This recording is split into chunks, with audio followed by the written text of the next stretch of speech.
রান্নাঘরের এক কোণায় পড়েছিল কিছু লইটা শুটকি, আর সেটা দিয়ে বানিয়ে নিলাম আজকের এই মজাদার লইটা শুটকি ভর্তা।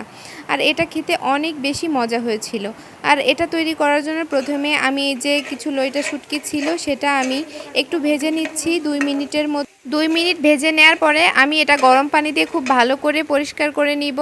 আর প্যানে দিয়ে দিলাম সরিষার তেল, সেখানে আমি দিয়ে দিলাম 4টা শুকনো মরিচ। এই শুকনো মরিচগুলো আমি ভেজে আলাদা তুলে রাখবো। এরপরে একই প্যানে আমি দিয়ে দিলাম আবারও সরিষার তেল, এরপরে দিয়ে দিলাম কিছু পেঁয়াজ কুচি। এই পেঁয়াজ কুচিগুলো নরম হওয়া পর্যন্ত আমি ভেজে নিব হালকা লাল লাল করে। এরপরে এই পেঁয়াজ কুচিগুলো ভাজা হয়ে গেলে এটা আমি আলাদা তুলে রাখবো। আর এই যে দেখুন, এরকম করে যখন পেঁয়াজটা ভাজা হয়ে যাবে তখন এটা আমি আলাদা তুলে রাখবো। এরপরে আমি প্যানে দিয়ে দিব সয়াবিন তেল, এরপরে দিয়ে দেব অনেকগুলা রসুনের কোয়া। এই রসুনের কোয়াগুলো আমি একটু লাল লাল হওয়া পর্যন্ত ভেজে নিব। আর এই রসুনের কোয়াটা একটু লাল লাল করে ভেজে নিলে শুটকি ভর্তার টেস্টটা খুব ভালো আসে আর ঘ্রাণটাও খুব ভালো হয়। এই যে আমার রসুনের কোয়াগুলো ভাজা হয়ে গেছে, এরপরে আমি এর মধ্যে অ্যাড করলাম কিছু পেঁয়াজ কুচি। এবার পেঁয়াজ কুচি আর রসুনগুলো খুব ভালো করে আমি ভেজে নিব। তারপরে আমি এর মধ্যে দিয়ে দিব পরিমাণ মতো হলুদ গুঁড়া। হলুদ গুঁড়া দিয়ে আবারও একটু আমি এটা ভেজে নিব। আর হলুদ গুঁড়া দিয়ে ভাজার পরে আমি এর মধ্যে দিয়ে দিলাম পরিমাণ মতো ঝালের জন্য শুকনো মরিচের গুঁড়া।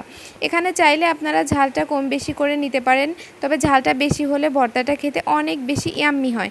এরপরে দিয়ে দিলাম পরিমাণ মতো লবণ দিয়ে আবারও আমি সব কিছু খুব ভালো করে ভেজে নিচ্ছি।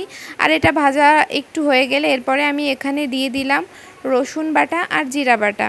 এবার আমি খুব ভালো করে আবারও একটু এটা ভেজে নিব যেন মশলার কাঁচা গন্ধটা চলে যায়।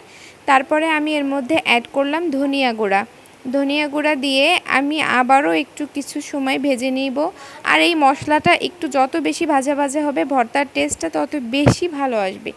এরপরে আমি আগে থেকে যেই শুটকিটা ধুয়ে পরিষ্কার করে রেখেছিলাম সেই শুটকিগুলো দিয়ে দিলাম। এবার শুটকির সঙ্গে মশলা খুব ভালো করে কষিয়ে নিতে হবে যতক্ষণ পর্যন্ত এটা থেকে খুব ভালো করে তেল না ছেড়ে দেয়। এই তো আমার শুটকি ভাজাটা প্রায় হয়ে এসেছে। এবার আমি শিলপাটার মধ্যে এটা গরম গরম বেটে নিব। আর এটা বেটে নেওয়ার পরে আমি একটা প্লেটে ভর্তাটা নিয়েছি, আর নিয়েছি আগে থেকে ভেজে রাখা মরিচ, আর নিয়েছি পেঁয়াজ।